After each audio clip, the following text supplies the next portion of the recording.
Hey guys, Onan here. So I'm going to play for you part two of the solo saga. If you didn't already catch part one, I would strongly encourage you to watch that first. So, part one of the solo saga, I believe it is episode 12, and this will probably be episode 13. So, part two of the solo saga. This is, let me see. This is also a trimmed version from the original. It's just over 30 minutes. And as I said with the prior one, I hope that the audio is okay. But I'm going to go ahead and record that for you so you can hear the audio. This was probably a couple days after part one. And Jonah and I are talking about kind of the aftermath of Solo Saga and how my wife and I kind of reached a resolution and had some important conversations. So with that, I'm going to go ahead and play that for you. Welcome back to the show, everyone. It's Craig and Jonah. Sorry, my hat is turned around because I can't show you what I have on my hat, but I'm says he loves his wife. Yeah. Not inappropriate at all, but I don't want to make endorsements on this video for people that may not want it. And I'm self-conscious about my receding hairline, so here it is. So look at it. Vanity. All right, Jonah. Look at that. All I see is forehead. Oh my goodness gracious. I'll be wearing a wig here soon. All right. No more vanity here. Yep. I got Jiminy Cricket over here keeping me on the. I would never have said that you have a receding hairline. That's all I see. No. You're imagining things. Feel free to comment, everybody. You like it with the hat on or the hat off? All right. So, my poor wife. Because she was the one that caught him. Yeah. And so there was, so Jonah and I going up, even though there's about 5 people in the world that have 2 days where we really did not talk at all.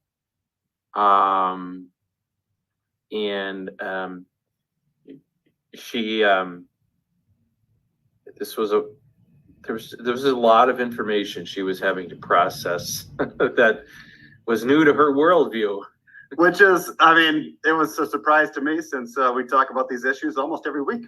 And apparently that's not an uncommon thing for wives to be unaware of how men live their lives sometimes. Yep, that my wife was surprised as well. A friend of mine's wife was very hopes. And I don't remember how it went, but I'm trying to remember how things. Well, so Thursday, she had asked me if I was going to come home for lunch, I think, and I says I'm not really in the mood to eat, and so I went up to church actually up the street here and was praying, and we must not have talked about it all that night, and I don't know when I shared. Oh, and here's the follow-up. We did exchange some messages, maybe on not the next day, so maybe like Thursday. And she expressed some of her hurt about this.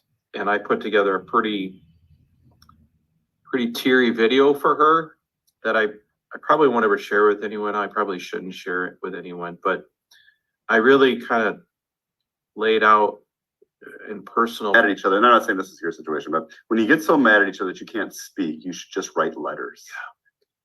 Well, and I want to talk about that. One of the major problems that we have had is like having an in-person conversation. Because I had suggested, I said, can we talk? So this is Thursday. I said, can we talk? She was kind of ready to talk, and I invited her in. And to be honest with you, we don't communicate well that way. Like, I think there's a really good chance that us talking and me saying something and her giving feedback may have just blown up. Like spiraled. that's kind of what's happened in the past. And so I started to write this letter to her thinking, well, I can convey it that way. But there's hazards with that too, because, you know, a lot of what gets communicated is how the person reading it interprets things or what isn't said or whatever. Like, so I said, well, screw that. I'm a podcaster, for crying out loud. So threw on my hat, the hat that I can to hide the receding hairline, which blows my mind. I don't want my wife seeing that. Good. Oh gosh, vanity. She lives here, for goodness sakes. So I recorded an episode, and I just kind of poured my soul out for her, and she didn't really respond to it, but that was sort of the first. She could see me. I just said, I'm going to try and be honest with you. You can see me. You can listen to me. You can judge for yourself whether you believe anything I'm telling you. And man, that was very helpful for me. I had to kind of collect my thoughts and try and be honest with someone that I had hurt really bad. And so I did this video.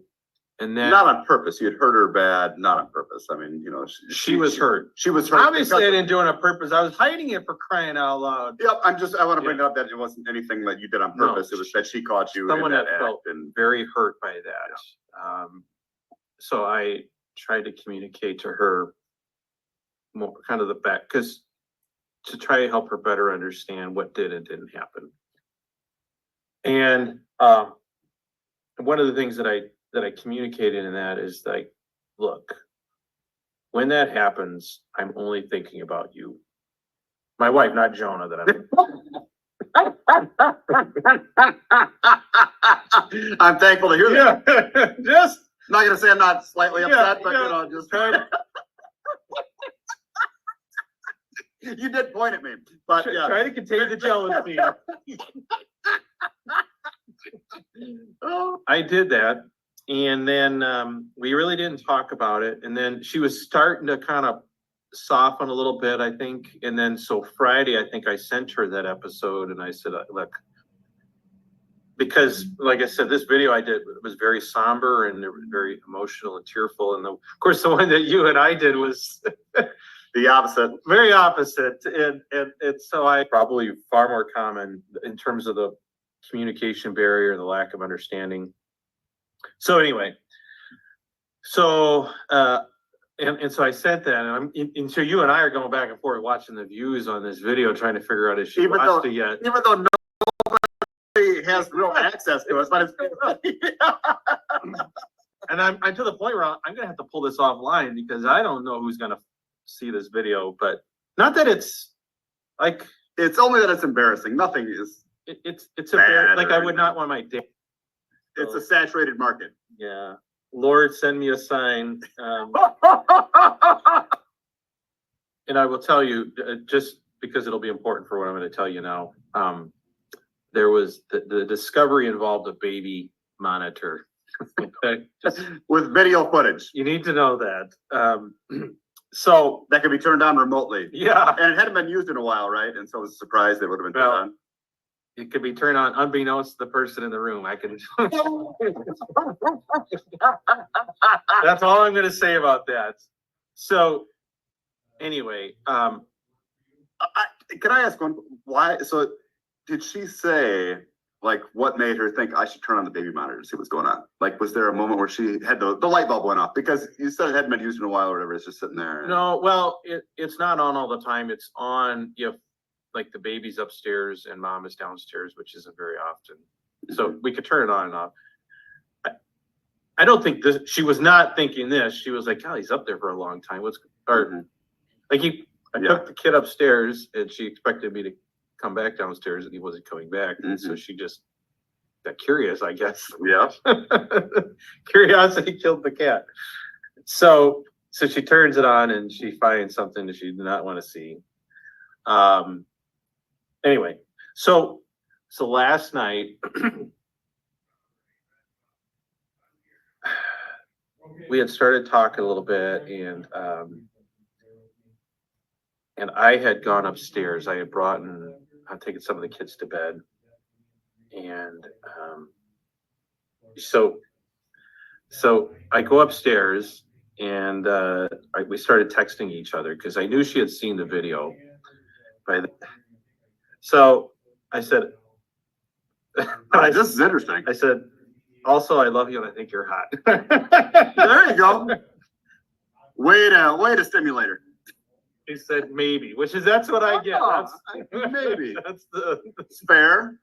that's her. That's as hot and spicy as she gets usually in terms of. Well, at least it wasn't a no. It wasn't. It's interesting. I told that to Dolores as well. I'm like, there's just something that is so different about that the other way is a trap door where you just like, it's a very temporary sort of relief. It's a very temporary relief. So I said, it's not even close. I said, I'm happy to elaborate if you really want to know. But I said, sometimes you settle for a little temporary relief. Yeah. I said, you're so lucky you get to learn all this now. And so then she gives me this emoji that's like this, like. She's like, you probably don't want to read my draft email that I had done. I said, genuine. I just need to know that it's safe for me to share what's on my heart, even if you think what I'm saying is stupid. Mm-hmm. I said, it's hard to describe how tortured I felt all these years not being able to talk about these things so much. I said, I love you so much, and I just hated how bad it felt. I said, I don't want to go back to those days. Mm-hmm. She said, okay, I'll send it. She said, the first half is more of the initial next day thoughts and feelings. I said, will it kill the mood if I read it tonight? Fair question. Yeah. She said, pretty sure you'd be dead if you lost the mood. That's also a fair response. Yeah. She knows you. I said, as long as you're okay, I'm confident I could power through it. That's a great exchange. Well, and this is fair. I hope she's okay with me sharing these. I mean, I think it's fair. It's fine. She's like, well, I don't think it's right to jump right into bed if we haven't talked about it. I agree. I agree. I said, do you want to come up and talk about it, or do you want to send it? Either way is fine. I just want to share my thoughts freely. I said, and you should be able to do the same. So she, so we were waiting for a couple of our kids to come home. They had been out. I know the clock is running here, but I'll keep it going. We'll go okay. overtime. We got it. All right. So she, we were waiting for a couple of the kids to come home. So she was downstairs. She's like, if I come upstairs now, they're going to come upstairs and want to find out what's going on. So nothing is happening until, so I said, okay. I said, and I said, I love you. And I said, thank you for sharing your life with me, as weird as it is sometimes. And she said, I love you too. Oh, which is why it hurt, she said. She said, FYI, the baby monitor is on. That's a good sense of humor. Maybe she was telling you she wanted to show again. I did do some things. In good fun. Yeah. And so that was a really fun moment that she was able to make light of it. Yeah, that is funny. And so when she came up, I said, is the baby monitor off? And she's like, yeah, I'm not an idiot like you. And she says, and when we do, I said, I always move it and point it against the wall just in case. So like, this girl thinks these things through. I'm like, I'm obviously not good. I would not make a good thief. I'm amazed by that too. That you wouldn't have thought about that, but she thinks about everything. So anyway, so we.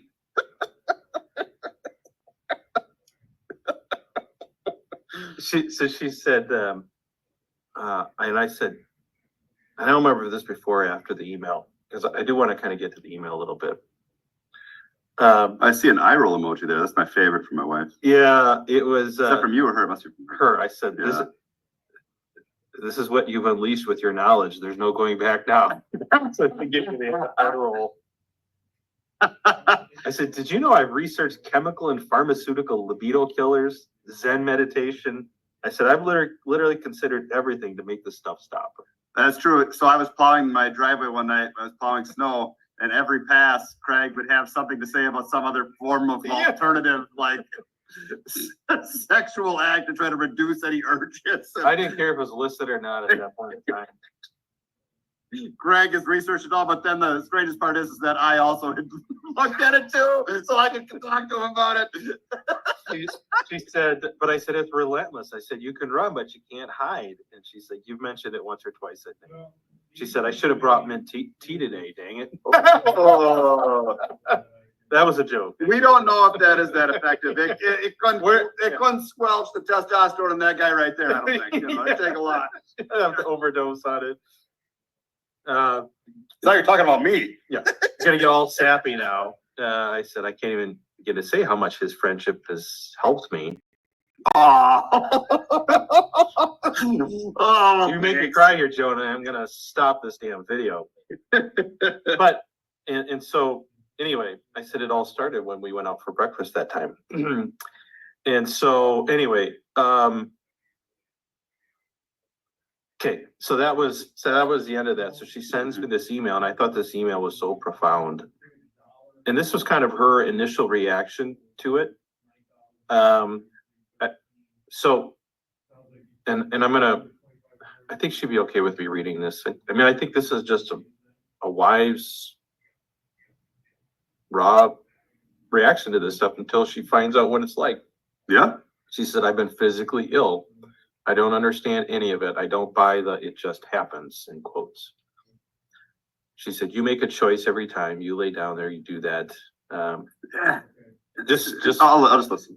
She says, I do feel betrayed. I feel like nothing more than a body.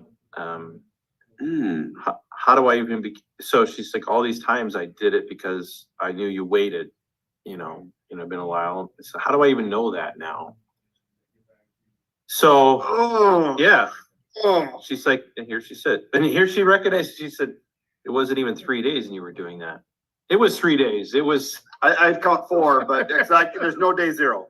There's still time left on the clock, unless it's 12:01, Yeah. Okay, anyways. She said, what point do I come into the picture? I don't understand how that can be love. How can it ever be holy when it's relegated to animal action? I don't know how to move forward. I don't know how to support you other than what I've already done. And then in parentheses, she said, resulting in numerous children. All these kids. I'm sure she loves all of you. Just Yeah, but all you children. we've had kids because, good grief, poor Craig and his sad puppy eyes needed relief, right? I'm sure I'm not the only guy out there. Especially within the traditional Catholic circle of just following every rule to the strictest letter of the law. Yeah. So she said, have you ever given that a thought to that? You're not the only one who struggles with this. Are you so consumed with the animal in you that you can't even begin to look at how it might affect someone else? So she said some other things that I'm going to keep out, but she said, that's how I feel, that and sick. And then she was talking about how stressful being a mom is, and she thinks about our kids. We have a son that's a Marine. She worries about, I mean, it's dangerous there. He's not at the war or anything, but it's dangerous. We have kids that have some issues and she worries about them. And so she said, for me, any desire means possibly another baby. Like she knows every time that we do that, you're practicing NFP, that's always a possibility. She really doesn't know if she could handle another one. So, she's like, another pregnancy, not feeling well, tired, trying to do all this other stuff in the house. And her job, and then I have another baby who needs me. She said, I may have brief fleeting thoughts about it, but I'm just sorry, kids screaming and whatever just makes it really hard for me to spend time thinking about it. I was like, this is what wanted to hear. I mean, that I can't fully understand that, but because we can't fully understand that as far as what that's like. So I replied back and I said, thank you for sharing this. I said, you have no idea how much this means to me. If you'll let me, I'll do my best to answer some of these things. I said, first of all, I love you more than anything, and my love and admiration has only gotten stronger over time. I said, you may be surprised at how much I agree with almost everything you said. I said, Joan and I have spent considerable time commiserating and talking about these things and what the church teaches and the enormous burden it places on our wives. Mm-hmm. I said, in fact, this is one of the issues we brought up recently in an interview with someone else. I said, I concluded a long time ago that the ban on birth control isn't the hard part. It's what the church says about what we must or must not do outside of that, whether it's M or other acts or something like that. I said, if it were up to me, I would only be intimate with you when you wanted. Mm-hmm. But in order to do that without going crazy, I'd either have to get a procedure or resort to other things that we're not supposed to do. Mm-hmm. I said, I feel trapped. I said, as you know from prior episodes, when it gets to be more than 3 days, guys enter this PMAS phase and our bodies won't let us think about anything else the longer it goes on. And all we want to do is just get some relief from that. I said, if I could ever do it without risking a pregnancy, I would do that for you. I mean, so I said, I said, the longer it goes on, the more it feels like just trying to, like I said, all you're thinking about is getting relief from this. And I said, it feels spreading water, I said, it feels like the church gives us no choice. Abstinence and the lack of other outlets literally forces us to objectify you to some degree because it's the only way we can relieve this stupid pressure. I said, these are the tasks that Joan and I really tackle and really feel are important to talk about because we understand how taxing this lifestyle is on you and to a lesser degree on us men. The one point that really stuck out was just that it's a pure animal instinct. And I would say that I think it's more a desire for intimacy than it is just an animal instinct because the relief isn't, it's just not the same, when you're not with your wife. It's just so much better and there's just the connection. I think that's the true desire. Just like you said and this is in the other episode, but, just that you think about her during that time and there's a reason for that, there's a deep desire for connection and it cannot be resolved by yourself. And so it's less of an animal instinct as far as fulfilling this pleasure. And it's more of a desire for a deep connection with your wife. And that's all I think that is nearly an absolute truth, especially for married men. And I think we talked about this because we did go upstairs. We talked about some of these things and just had an amazing conversation. It was so crazy how freeing that conversation was to be able to talk. And she was truly coming to grips with this is not okay, but it's not the end of our marriage or anything like that. Yeah. This is just so but what I conveyed is the longer it goes that you've been abstinent, I said if you were intimate 2 or 3 days later, the PMAS isn't there, and my desire is much more about being unified with you and doing that. I said, the longer you get out there, the more you're focused on sort of that animal instinct of just trying to get release. Well, that is true. I think it's harder to desire your wife for the connection. Mm-hmm. When because of us, what we try to do as Catholics, we can't get rid of that biological component. And so I think the longer it goes on, the more that the biology and you sort of true. are thinking about your wife because of what she can do for you than wanting to desire her as a person. And That is true, you know, it's been so long for me since, because we have had an amazing few months of marriage that I can't. forget what it was like to be in PMAS all the time. Yeah, yeah, I can't believe that, you know. But it's true though. You're right. The longer it goes, the less you're looking at it as like this chance for connection and just more like this. It is more of an urge, I suppose. Yeah. Yeah, and that's a major complaint I have about this. And we started talking about some other things too that Joan and I are going to be kind of working through in some of these future episodes. But just, you know, so, you know, we started talking and she's like, so like literally, is this all guys probably struggle with this from sometimes like probably priests and whatever. And Yeah, and if you know somebody that doesn't struggle with this, or if you don't struggle with this, or you know a priest that has overcome this, when I have asked priests if they would be willing to discuss how they overcame it, some of them gave me a look in their eyes that said they wanted to run. So Yeah. I'm just, you know, I don't know. I don't know how easy it is to overcome. Totally. I think what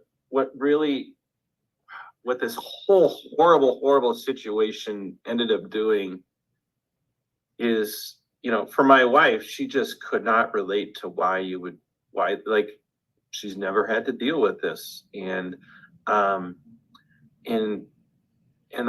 know, I think what's important is not that we normalize it and just be like the world and says, hey, it's perfectly fine, do whatever you want, whatever. That's not what we're saying here. I agree with that too. It shouldn't be normalized, but it needs to be communicated. But we need to normalize the discussion about it. It's in the catechism, folks. Like, it's okay to talk about this. It's okay to come out and say that it's something you struggle with, or it's okay if your husband says, or your priest or whatever says they struggle with it. It's okay, and it should be okay. And for us, for so long, like, I didn't realize what a major obstacle this was to our communication because of how much it consumed my time and my thought process and stuff. Not your time. No. Thank you, Jonah. Really a very brief period. Yeah, no, the time I spent thinking about, you know, trying to like work through this, but I don't know. I mean, I'm sure there are rough patches ahead of us. But to be able to be okay in my broken state and whatever, I can't even describe.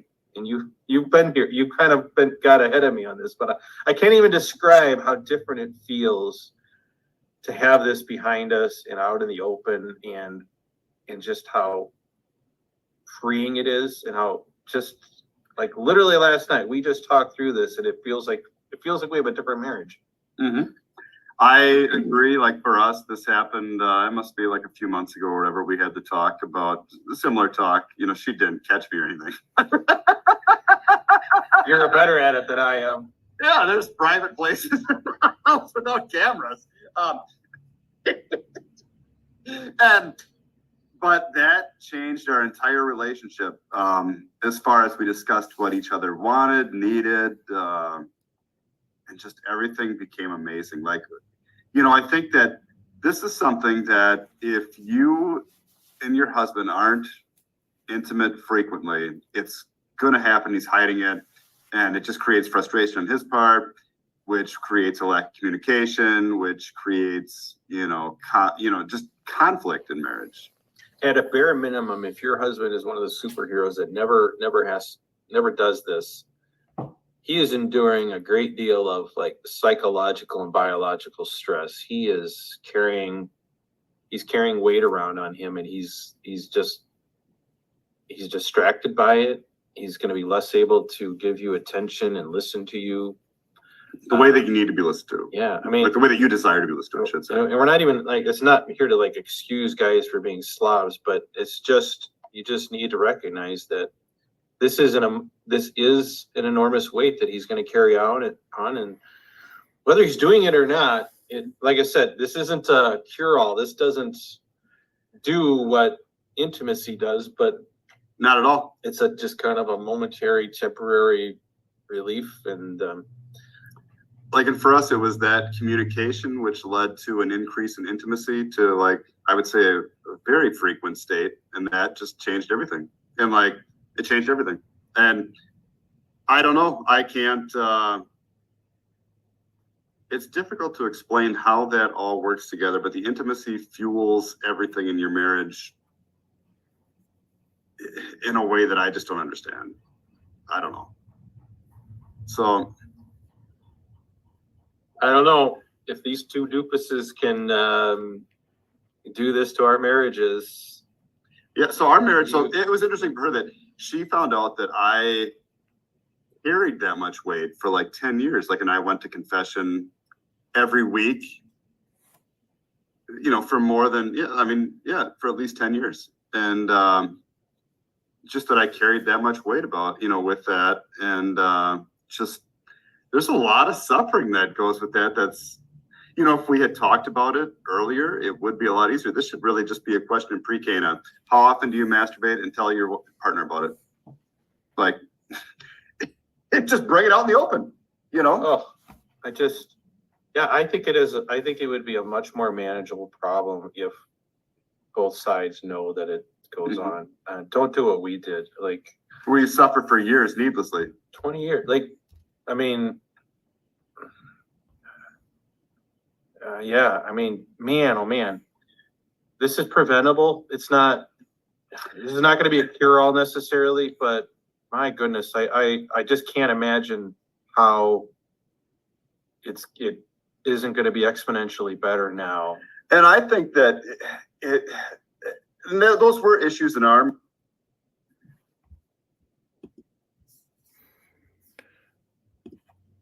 Okay, that one I guess is done. So I hope you enjoyed that episode. That was seems like a long time ago. It really did make a huge difference in our marriage. We're still a work in progress. It didn't cure everything, but it definitely changed things for the better. And so I wanted to share that with you guys. Hopefully you found it informative, maybe a little funny, but hope you guys got some value out of that. And then I'll release part 3, which was a very interesting conversation with a priest in the confessional. That'll be part 3. That'll come out probably the next couple of days or so. Take me a little bit to get it together. But otherwise, thanks for watching or listening. And until next time, everyone, have a good one.